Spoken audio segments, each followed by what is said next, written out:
अगस्त 1947 में जब भारत आजाद हुआ तो हमारे लिए सबसे बड़ी समस्या ये थी कि देश का विकास कैसे होगा। लगभग 200 साल की गुलामी के बाद एक नया भारत बना था, एक डेमोक्रेटिक देश। इसे चलाने के लिए संविधान भी बनने लगा था, लेकिन विकास के लिए कौन सा गवर्निंग सिस्टम अपनाया जाए, ये नेताओं के लिए एक बड़ा चैलेंज था। इसलिए समाजवादी और पूंजीवादी व्यवस्था को मिश्रित तौर पर अपनाया गया और नेताओं ने पंचवर्षीय योजनाओं के जरिए देश के विकास का सुझाव रखा। इस सपने को पूरा करने के लिए 15 मार्च 1950 को भारत के पहले प्रधानमंत्री जवाहरलाल नेहरू के लीडरशिप में तत्कालीन भारत सरकार ने एक कार्यकारी संस्था बनाई, जिसका नाम था प्लानिंग कमीशन यानी योजना आयोग।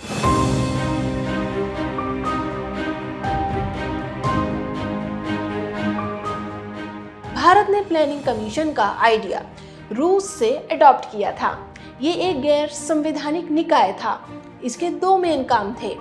पहला पंचवर्षीय योजना बनाना और दूसरा डिफरेंट मिनिस्ट्रीज और राज्यों को पैसा आवंटित करना।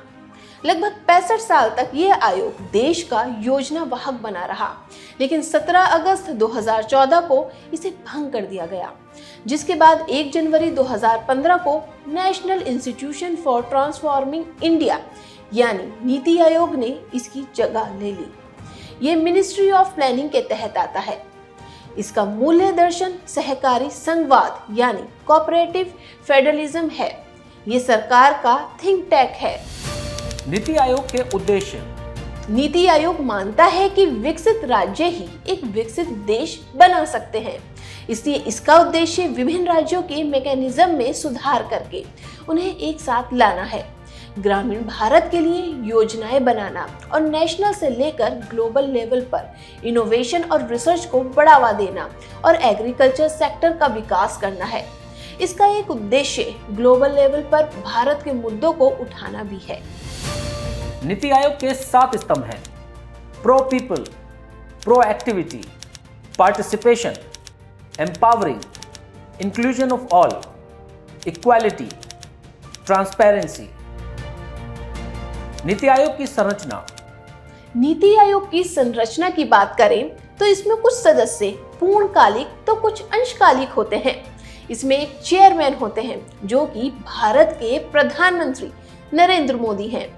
इसमें एक उपाध्यक्ष भी होते हैं जिन्हें प्रधानमंत्री ही अपॉइंट करते हैं। इसके अलावा नीति आयोग में full time member, part time member, ex officio member, governing council और विशेष आमंत्रित सदस्य शामिल हैं। इनमें से गवर्निंग काउंसिल सबसे अहम भाग है, क्योंकि ये गवर्निंग काउंसिल योजना में नहीं थी। जैसे कि हम जानते हैं, योजना आयोग में मुख्यमंत्रियों को कोई अहमियत नहीं दी गई थी, लेकिन नीति आयोग की इस गवर्निंग काउंसिल में सभी राज्यों के मुख्यमंत्री और केंद्र शासित प्रदेशों की एलजी शामिल होते हैं। डिवीजन। नीति आयोग को 2 हब में बांटा गया है, मतलब इसके 2 डिवीजन हैं।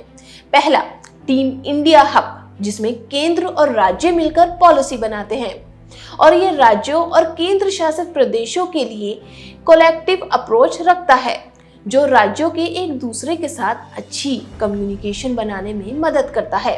और दूसरा नॉलेज एंड इनोवेशन हब, इसका काम आम जनता की स्किल डेवलपमेंट है। नीति आयोग के कार्य। इसके मुख्य 2 काम हैं। अगर आसान शब्दों में समझें तो इसका मेन काम नीति और कार्यक्रमों का फ्रेमवर्क बनाना है और सहकारी संघवाद को बढ़ावा देना है। मतलब इंडिया की ट्रांसफॉर्मेशन के लिए रिसर्च एंड इनोवेशन को प्रमोट करना, monitoring and evaluation policy and programme framework बनाना और इकोनॉमिक ग्रोथ बढ़ाने के लिए सरकार को सलाह देना। नीति आयोग का काम है। नीति आयोग का मेन काम सामाजिक और आर्थिक मुद्दों पर सरकार को सलाह देना, ताकि सरकार ऐसी नीतियां बनाए जो आम जनता के लिए सही हो। इसका दूसरा काम राज्यों और केंद्र शासित प्रदेशों में कोऑपरेशन को इम्प्रूव करना है।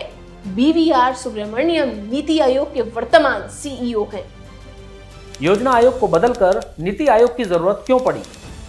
योजना आयोग को मॉडिफाई करके नीति आयोग इसलिए लाना पड़ा क्योंकि योजना आयोग ग्राउंड लेवल पर जाने में असफल रहा था। दरअसल इसमें हर स्टेट के लिए एक ही पॉलिसी बनाई जाती थी। भारत का हर एक राज्य दूसरे से अलग है। हर राज्य की अपनी ताकत और कमजोरियां हैं, इनकी अलग जरूरतें हैं। ऐसे में यही योजना आयोग सबसे बड़ी डिमेरिट थी।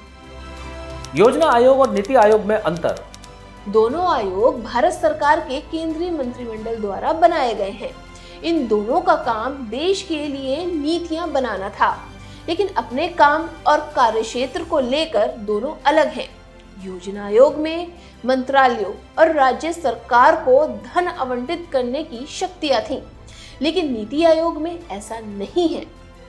योजना आयोग में केंद्र नीतियां बनाता था और राज्य लागू करते थे, यानी राज्यों में सलाह नहीं ली जाती थी।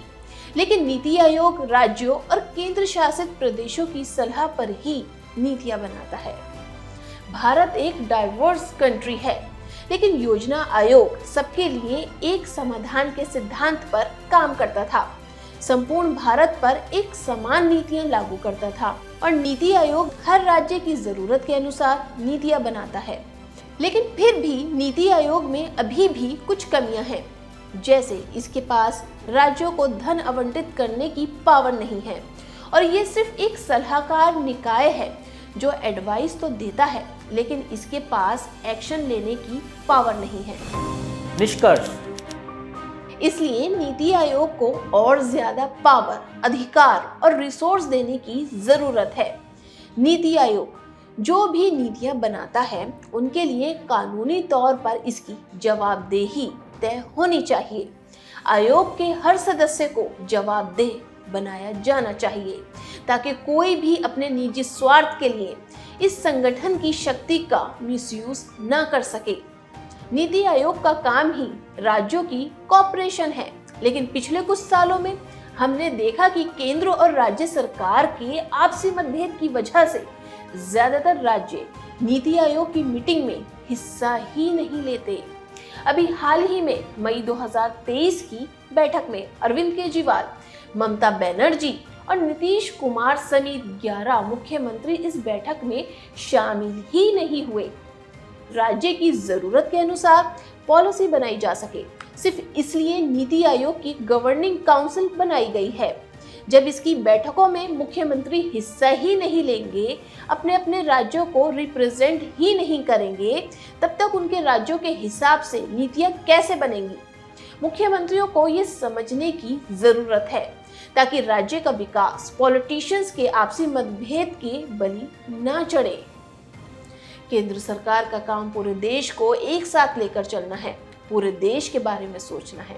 इसलिए केंद्र सरकार को दूसरे राजनीतिक दलों के साथ आपसी मतभेद भुलाकर सभी राज्यों को एक जैसी ही सपोर्ट करनी चाहिए, ताकि हम जिस नए और अखंड भारत का सपना देखते हैं वो पूरा हो सके। द रेवोल्यूशन देशभक्त हिंदुस्तानी सभी पॉलिटिकल पार्टियों से अपील करता है कि उनके आपसी मतभेद देश के विकास के बीच नहीं आने चाहिए।